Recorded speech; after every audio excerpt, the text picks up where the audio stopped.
Super Street Racer is a fast-paced arcade-like racer that is reminiscent to the games of yesteryear.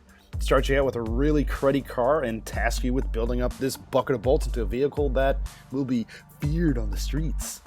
Now, while the game features a very realistic look and quite a bit of customization options, the game sticks to what makes it good and doesn't deviate from that being the controls. But how does it stack up on the Switch? Danny from the Famicast here, and today we're taking a look at Super Street Racer on the Nintendo Switch. With Super Street being an arcade racer, the controls here are pretty simple. You accelerate and brake with the triggers, and use the handbrake for tighter cornering with the B button. You can also use A for nitro.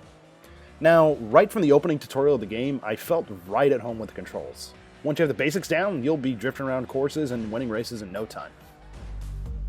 While there are several modes on offer here, you have quick race, multiplayer, you can check out a garage, your car collection. In order to beef up this beater car that you start out with, career mode is where it's at.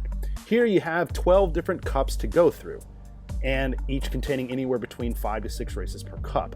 And it's more than just straight up racing here too. I mean, sure, you have staples such as regular circuits and time trials, but there are other race types here too, such as Joyride, where you're basically just running over stuff, trying to cause a lot of damage. Eliminator, where you're trying to survive a 30-second timer.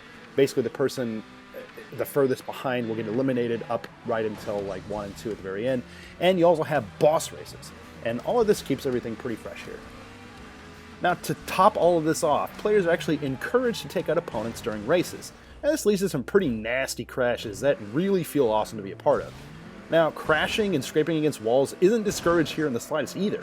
So even if you crash your car, you will be able to continue from the point where you wiped out. They do some kind of like it's almost kind of like a little bit of a rewind thing, it looks like in the race. Yeah, so that was pretty cool. I mean, even by the end of most races, my car would usually have the doors and the hood knocked off and just look like a right old piece of crap. But, you know, that was pretty cool that you could still race even when your car is that badly damaged. The arcade feel also carries over here, as you really don't have to worry about repairing any of this between races. Basically, just everything is back to normal after each race or major crash. Now, winning races in each of these cups nets you XP that unlocks more races and more cups, basically more things to do. And not only that, but you also get currency that can be used to upgrade the various parts of your car. And when it comes to upgrades, there really are a lot of things to tinker with. I'm not really a big car guy myself, but it was really cool to see this level of customization, period. Let alone with actual car part makers, some of which I've never ever heard of in my life. And you can definitely spend a lot of time customizing your car in the game to make it look and perform just the way you like. Now, when going through the customization, I did notice one thing. So the upgrades are kind of superfluous beyond the initial purchase of a part. Now, to kind of break down that loaded statement here, let's say you want to upgrade your tires. Now, after going to the tire menu, you'll see a lot of tires from different makers that all look unique. They all have different styles and stuff. One thing that is not unique, however, are the stats. So the first upgrade that you do will give you the same stat line, no matter if you're choosing a set of tires that cost 3,000 versus one that might cost 300. Now, for casual gamers, that might make things a bit easier, as they wouldn't really have to weigh as many options when thinking about the upgrade. They could just buy the cheapest part to get the best bang for the buck, which is exactly what I did for my time with the game. Conversely, if you're going into Super Street Racer looking for deeper customization with each individual part offering something different statistically, you're gonna be a little bit disappointed here. Visually, Super Street isn't gonna knock your socks off. While this engine actually provides a pretty realistic look, you will notice some of the textures on the cars, especially when they get up close and personal, are a little bit bland.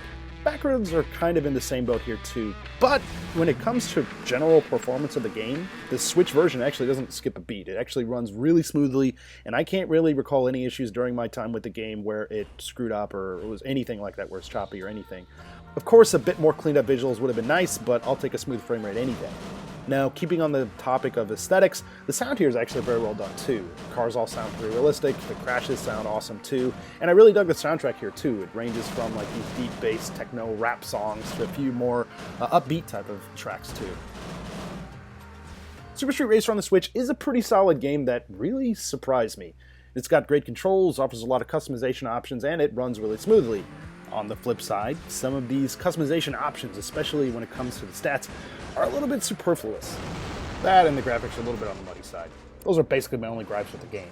regardless of these gripes, Super Street Racer is a fun arcade racing game that I think is worth checking out. Final score for Super Street Racer on the Nintendo Switch, 8 out of 10.